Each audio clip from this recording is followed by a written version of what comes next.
ఈ పరాభవ నామ సంవత్సరంలో సింహరాశిలో జన్మించినటువంటి వారికి ఏ విధంగా ఉండబోతుందో తెలుసుకుందాం. ఈ రాశి వారికి ఆదాయం 5, వ్యయం 5, రాజ్యపూజ్యం 7, అవమానం 7. ఇక్కడే మనకు తెలిసిపోతుంది ఏ పని చేసినా మంచి చెడు అన్నీ కూడా సరి సమానమే. ఏది గొప్పగా ఉండదు, అలా అని చెప్పి ఏది హీనంగా ఉండదు. కాబట్టి ఈ సింహరాశి వారు జాగ్రత్తలు పాటించాలి. ఎందుకనంటే ప్రధానంగా ఈ సింహరాశి వారికి అష్టమ శని ప్రభావము ఇది చాలా మైనస్. ఒక్కసారి ప్రేక్షకుల్లో 2006వ సంవత్సరం 2007వ సంవత్సరం ఏ విధంగా ఉండిందో ఒక్కసారి గుర్తు తెచ్చుకోండి. చెరుకుని పిప్పి చేసినా ఇంకా కొద్దిగా రసం ఉంటుందేమో, కానీ ఈ సింహరాశి వారికి ఆ 2.5 సంవత్సరాలు 2006, 2007, 2008 మధ్య వరకు చాలా నరకయాతన పెట్టాడండి. కాబట్టి ఈ అష్టమ శని కూడా ఈ సింహరాశి వారికి ప్రధానంగా దోషప్రదమై ఉంటుంది.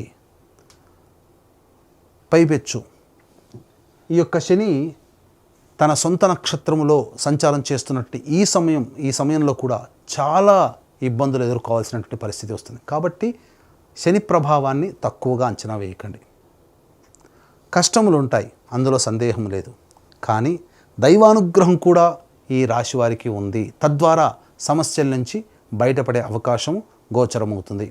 అయితే నవగ్రహాల్లో అత్యంత శుభకరుడైనటువంటి గురువు మే 31వ తారీఖు వరకు సంపూర్ణముగా యోగించేటువంటి పరిస్థితి ఉన్నటువంటి ఈ కారణం చేత ఏ పని అనుకున్నప్పటికీ కూడాను శని యోగం లేకపోయినా గురువు అనుకూలంగా ఉండడం, అలాగే సింహరాశి వారికి రాహువు కూడా అనుకూలిస్తూ ఉండడం, ప్రధానంగా ఈ డిసెంబర్ 5వ తారీఖు తర్వాత నుంచి రాహు కూడా సప్తమ స్థానంలో స్థితి పొంది ఉండడం, గురువు అనుకూలంగా ఉండడం, ఈ విధంగా గురు రాహుల యొక్క ప్రభావం ఉండడం వల్ల మే 31 వరకు కాస్త మంచి జరుగుతుంది అని చెప్పవచ్చు.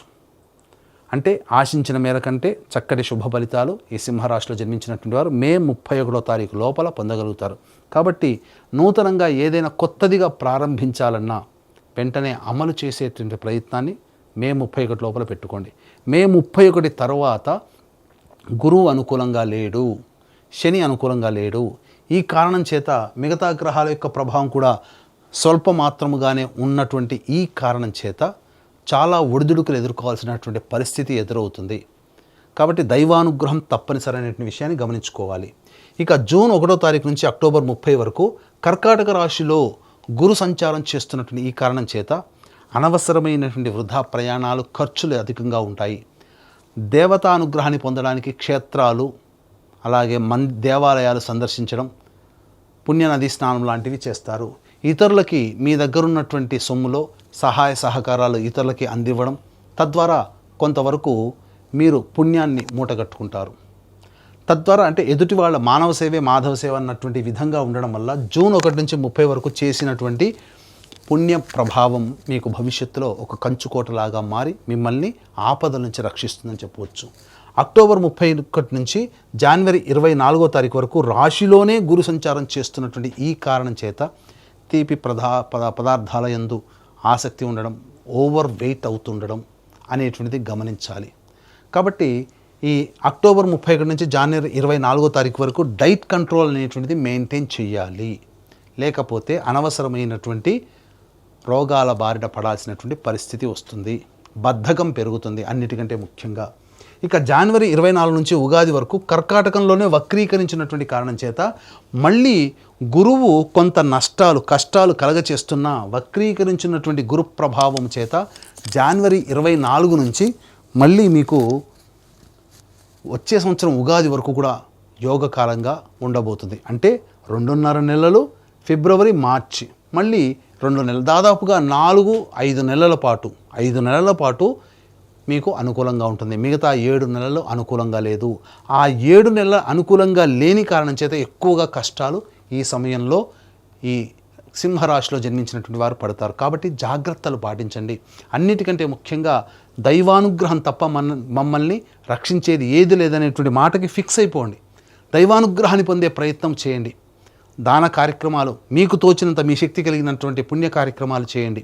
దేవతా పూజల్లో మీరు అందరూ కూడాను అనుకూలం, మీకు అవకాశం చిక్కినప్పుడల్లా దేవాలయ సందర్శనం చేసుకునే ప్రయత్నం చేయండి. అవన్నీ కూడా మీకు లభిస్తాయి, యోగాన్ని కలగచేస్తాయి. అంతేకాకుండా ఈ యొక్క సింహరాశితో పాటుగా 12 రాశులలో జన్మించినటువంటి వారికి ప్రధానంగా గుర్తుపెట్టుకోండి, ఏ వ్యక్తికైనా మంచి చెడు జరగాలన్నా, సుఖము దుఃఖము, యోగము అవయోగము, లాభము నష్టము, ఇలా ఏది జరగాలన్నా నవగ్రహాల యొక్క అనుగ్రహం ఆగ్రహం వల్లనే కలుగుతాయి.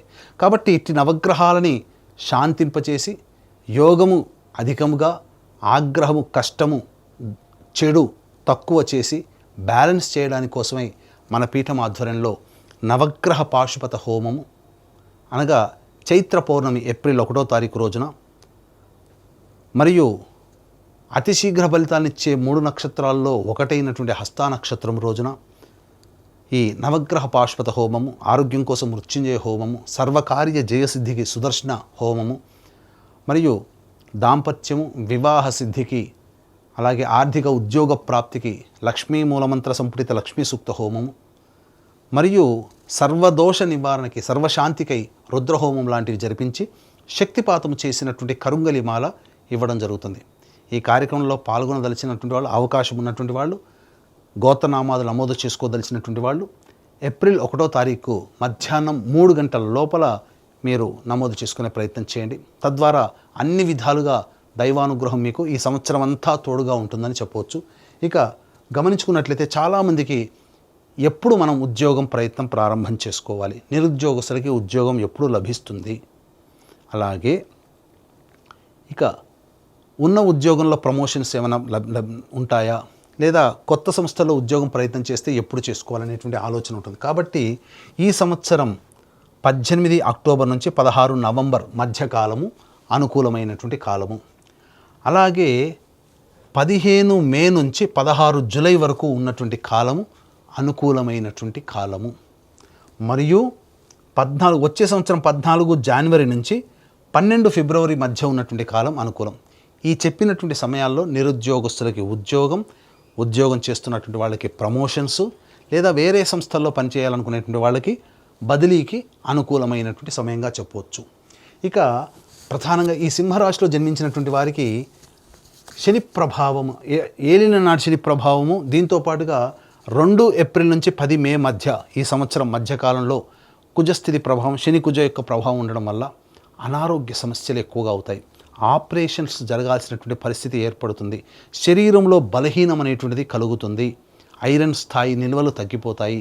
అంతేకాకుండా చర్మ సంబంధమైనటువంటి వ్యాధులతో ఇబ్బందులు పడాల్సినటువంటి పరిస్థితి వస్తుంది. 11 మే నుంచి అలాగే 19 జూన్ వరకు ఉన్నటువంటి కాలము, 19 జూన్ వరకు ఉన్నటువంటి కాలము, ఇది చాలా మటుకు మీకు చేస్తున్నటువంటి వృత్తి ఉద్యోగ వ్యాపారాలలో చెయ్యని పనికి అవమానాలు పడడం, నేరం మోపడం, తద్వారా కొన్ని చర్చలు దాని మీద జరగడం, లేదా ఆస్తి సంబంధమైనటువంటి వ్యవహారాల్లో చర్చలు జరిగి వాదనలు జరగడం అనేటువంటిది మీకు కలుగుతాయి. ఇక 20 జూన్ నుంచి 1 ఆగస్టు వరకు ఉన్నటువంటి ఈ సమయం ఏదైతే ఉంటుందో, ఈ సమయంలో అతి ఆత్మవిశ్వాసము పనికిరాదు, అది గుర్తుపెట్టుకోండి ముఖ్యంగా. అంతేకాకుండా గృహంలో మరమ్మత్తులు, అలాగే గృహంలో చోర భయం, అంటే విలువైన వస్తువులు ఆభరణాలు దొంగిలించబడడం కానీ, లేకపోతే వాహన ప్రమాదాలు జరగడం కానీ లాంటివి జరుగుతాయి. ఉద్యోగంలో కాస్త ఒడిదుడుకులు ఎదుర్కొనేటువంటి సమయం ఆసన్నమవుతుందని చెప్పవచ్చు ఆ సమయంలో. ఇక 1 ఆగస్టు నుంచి 17 సెప్టెంబర్ మధ్యకాలం ఏదైతే ఉంటుందో, ఈ సమయం అన్ని విధాలుగా అన్ని రంగాలలో ఉన్నటువంటి వాళ్ళకి యోగ్యమైనటువంటి కాలము. అంటే మీకు చెప్పొచ్చేది ఏంటంటే, గురువు అనుకూలంగా ఆ సమయంలో మీకు ప్రధానంగా లేకపోయినప్పటికీ కుజుడు అనుకూలంగా ఉండడం మీకు ఒకంత యోగాన్ని కలగచేస్తుంది అని చెప్పవచ్చు. ఇక 18 సెప్టెంబర్ నుంచి 11 నవంబర్ మధ్య ఉన్నటువంటి ఈ కాలం ఏదైతే ఉంటుందో, అనవసరమైనటువంటి ప్రయాణాలు జరుగుతాయి. అంతేకాకుండా ప్రధానంగా ఈ సమయంలో దంపతుల మధ్య విభేదాలు వచ్చేటువంటి అవకాశము గోచరమవుతుంది. కాబట్టి జాగ్రత్తలు పాటించండి. రుణాగ్రస్తులు అయ్యేటువంటి అవకాశం ఉంటుంది. ఇతరుల వల్ల డబ్బులు తీసుకొని చెల్లించలేని పరిస్థితి కానీ, లేదా మీ దగ్గర డబ్బులు తీసుకున్న వాళ్ళు చెల్లించలేని పరిస్థితి కానీ మీకు ఏర్పడుతుంది. కాబట్టి జాగ్రత్తగా నియమాన్ని పాటించండి. అవసరం ఉంటే తప్ప మీ డబ్బుల్ని ఎదుటి వాళ్ళకి ఇవ్వకండి. అన్నిటికంటే మించి ఈ సమయంలో 18 సెప్టెంబర్ నుంచి 11 నవంబర్ మధ్యకాలం ఏదైతే ఉంటుందో, ఈ సమయంలో మీ శక్తికి మించి మీరు ప్రయత్నం చేస్తేనే ఆశించిన మేర శుభ ఫలితాలు పొందుతారని గమనించుకోవాలి. ఇక అన్నిటికంటే కీలకం 12 నవంబర్ నుంచి 8 మార్చి వరకు ఏదైతే ఉంటుందో ఇది చాలా కీలకం అండి. ఎందుకనంటే ఈ సమయం ఏదైతే ఉంటుందో ఈ సమయంలో ప్రధానంగా యోగమా అవయోగమా అంటే అవయోగం ఉంటే దాన్ని యోగంగా ఎలా మార్చుకోవాలో కూడా చెబుతాను. కుజస్తంభన అనేటువంటిది జరగడం, తద్వారా మీరు చేపట్టినటువంటి పనులలో ముందుకి కదలకపోవడం అనేటువంటిది జరుగుతుంది. దీన్ని దేవతానుగ్రహంతో అన్ని విధాలుగా అవయోగాన్ని సైతం యోగంగా మార్చుకోవచ్చు. అందుకనే ఇక్కడ దేవతానుగ్రహంతో పాటుగా సంకల్ప బలం అనేటువంటిది ఎక్కువగా ఈ 12 నవంబర్ నుంచి 8 మార్చి వరకు మీకు తోడై ఉండాలి. ఇది గుర్తుపెట్టుకోండి. ఇటు ఈ సమయంలో కూడా గురువు మీకు ఏంటంటే జనవరి 24 నుంచి గురువు కర్కాటకంలో వక్రీకరించినట్టు కారణం చేత ఆ సంకల్ప ప్రభావం యొక్క ఫలితము ఫిబ్రవరి మార్చిలో మీరు అద్భుతంగా చూస్తారు. దైవానుగ్రహాన్ని పొందే ప్రయత్నం గట్టిగా చేయండి. ఇక ఈ యొక్క సింహరాశిలో జన్మించినటువంటి విద్యార్థులకి జ్ఞాపక శక్తి తక్కువగా ఉండడం, బాగా గొప్పగా చదివిన పరీక్ష సమయంలో కొంత తొందరపాటు నిర్ణయాలు తీసుకొని సరిగ్గా ఆన్సర్ చేయలేకపోవడం కొంత నష్టం ఉంటుంది. కాబట్టి ముందుగానే తల్లిదండ్రులు పిల్లల్ని మానసికంగా గట్టిగా ఉండే విధంగా ప్రిపేర్ చేయండి. స్పాంటేనియస్గా మీరు ఉండాలి ఆ యొక్క ఎగ్జామ్ హాల్లో అనేది గుర్తుపెట్టుకోండి. ఆశించిన మేర శుభ ఫలితాలు ఉంటాయి. సామాన్యమైనటువంటి పరిస్థితులు విద్యార్థులకి ఉంటాయని చెప్పవచ్చు. ఆశించిన మేర విద్యాలయాల్లో మీకు స్థానం లభించాలి, ప్రవేశం లభించాలంటే ఎక్కువగా కష్టపడాలని సూచిస్తుంది. ఈ యొక్క సింహరాశిలో జన్మించినటువంటి రాజకీయ రంగ ప్రముఖ వ్యక్తులు ఎవరైతే ఉంటారో వారు అవమానాలు ఎదుర్కోవాల్సినటువంటి పరిస్థితి వస్తుంది. ఖర్చు డబ్బు పాయే పదవి పాయే అన్నట్టుగా ఉంటుంది. పార్టీ పెద్దల దృష్టిలో పడకపోవడం, ఆ పెద్దల దృష్టిలో పడడం కోసం చేర్చినటువంటి ప్రయత్నాలన్నీ కూడాను వృధా అవ్వడం ఒకంత నిరుత్సాహాన్ని గురి చేస్తాయి. కాబట్టి మిన్నకుండా ఉండడమే చాలా మేలనేటువంటి విషయాన్ని గమనించుకోవాలి. ఈ రాశిలో జన్మించినటువంటి కళారంగంలో ఉన్నటువంటి వాళ్ళు, నటులు, electronic and printing media, social media, 24 ఫ్రేమ్స్లో ఉన్నటువంటి వాళ్ళు, వీళ్ళందరూ కూడా అంది వచ్చినటువంటి అవకాశాన్ని వినియోగించుకోలేకపోతారు. తద్వారా నష్టములు అనేటువంటివి జరుగుతాయి. కాబట్టి సంయమనం పాటించండి. ప్రజలలో ఆదరణ ఏమాత్రము తగ్గదు, అవకాశాలు వస్తాయి, అందిపుచ్చుకోండి. అలాగే డబ్బుల విషయంలో మాత్రం నిర్మోహమాటంగా ఉండే ప్రయత్నం చేయండి. ఎందుకంటే నష్టము ఆ విధంగా అక్కడ డబ్బు పరంగా ఉండబోతుంది కాబట్టి. ఇక ఈ రాశిలో జన్మించినటువంటి రైతులు ఎవరైతే ఉన్నారో 2 పంటలు కూడాను సాధారణంగా ఉంటాయి. మొదటి పంట కంటే రెండవ పంట మీద కొంత ఆశ ఎక్కువగా పెట్టుకోవచ్చు. ఆ సమయంలో మీకు అధిక దిగుబడి రాబడి అనేటువంటిది పొందే అవకాశం ఉంటుంది. కౌలుదారులకి మాత్రం కష్టంగానే చెప్పవచ్చు. ఈ రాశిలో జన్మించినటువంటి క్రీడాకారులు ఎవరైతే ఉంటారో ఆ క్రీడాకారులకి ఆశాభంగం అనేటువంటిది కలుగుతుంది. ఆశించిన మేర స్థాయిలో మీ ప్రదర్శనని చూపించలేకపోవడం కావచ్చు, మీ ప్రదర్శన ఇతరుల దృష్టికి పొందలేకపోవడం వల్ల అవకాశాలని మీరు పొందలేకపోతారు. భవిష్యత్తుకి మార్గాన్ని సుగమం చేసుకోలేకపోతారు. ఇక ఏతావాత ఈ రాశిలో జన్మించినటువంటి వారికి మే 31వ తారీఖు వరకు, అలాగే జనవరి 24 నుంచి ఉగాది వరకు, అనగా ముఖ్యంగా ఫిబ్రవరి మార్చి సమయం ఇది చాలా అనుకూలం. అనగా ఏతావాత 5 నెలలు మీకు అనుకూలంగా ఉంటుంది, మిగతా 7 నెలలు అనుకూలంగా ఉండదు. కాబట్టి దైవానుగ్రహాన్ని పొందే ప్రయత్నం చేయాలి. అలాగే ఈ రాశిలో జన్మించినటువంటి స్త్రీలు ఎవరైతే ఉన్నారో ఆ స్త్రీలకి గతంలో కంటే కూడా గౌరవ మర్యాదలు తగ్గుతాయి. ముఖ్యంగా జీవిత భాగస్వామితో పొరపచ్చాలు వచ్చే అవకాశం ఉంటుంది. సంబంధ బాంధవ్యాలు ఇబ్బందులు పాలవుతారు. ప్రేమికుల మధ్య అవమానాలు, అనుమానాలతో అవమానాలు ఎదుర్కోవాల్సినటువంటి పరిస్థితి వస్తుంది. దూరం జరిగేటువంటి అవకాశం ఉంటుంది. కాబట్టి జాగ్రత్తలు పాటించండి. మీ విలువైన వస్తువుల్ని కోల్పోవలసినటువంటి పరిస్థితి వస్తుంది. ఉద్యోగం చేస్తున్నటువంటి వాళ్ళకైతే ఇష్టం లేని ప్రాంతానికి బదిలీ అవ్వడము, ఉద్యోగాన్ని కోల్పోవడము లాంటివి జరుగుతాయి. గృహంలో మీ ఆభరణాలు కానీ విలువైన వస్తువులు కానీ దొంగలించబడతాయి. జాగ్రత్తలు పాటించండి. ఆరోగ్యం పట్ల ముఖ్యంగా శ్రద్ధ వహించండి. గర్భ సంబంధమైనటువంటి అనారోగ్య సమస్యలు ఈ యొక్క సింహరాశిలో జన్మించినటువంటి మహిళలకు ఉండేటువంటి అవకాశం ఉంది. కాబట్టి జాగ్రత్తలు పాటించండి. అన్నిటికంటే ముఖ్యంగా ఈ సింహరాశిలో జన్మించినటువంటి వాళ్ళకి దైవానుగ్రహమే దిక్కు. కాబట్టి ఇట్టి దైవానుగ్రహం అందరికీ లభించాలి అనే సదుద్దేశము. ఈ యొక్క రాశిలో జన్మించినటువంటి వాళ్ళు ప్రతిరోజు కూడా సుబ్రహ్మణ్య భుజంగ స్తోత్ర పారాయణము, అలాగే శివాలయ సందర్శనం అనేటువంటిది అవకాశం చిక్కినప్పుడల్లా చేసుకుంటూ ఉన్నట్లయితే కర్మదోషం తొలగిపోయి దైవానుగ్రహం పెరిగి మీరున్నటువంటి సమస్యల నుంచి తట్టుకోగలిగే శక్తిని మీకు కలగచేస్తుంది. అంతేకాకుండా మన పీఠం ఆధ్వర్యంలో ఏప్రిల్ 1వ తారీఖు రోజున ఈ సంవత్సరం అంతా కూడా అందరికీ మంచి జరగాలి 12 రాశుల వారికి అనే ఉద్దేశంతో సంపూర్ణ ఈ సంబంధించినటువంటి సంపూర్ణ నవగ్రహ శాంతి అనగా ఈ సర్వదోష నివారణ పూజల హోమాల్లో భాగంగా నవగ్రహ పాశుపత హోమము, మృత్యుంజయ హోమం, రుద్ర హోమం, సుదర్శన హోమం, లక్ష్మీ హోమం లాంటివి జరిపించి శక్తిపాతము చేసినటువంటి కరుంగలి మాలను మీకు ఇవ్వడం జరుగుతుంది.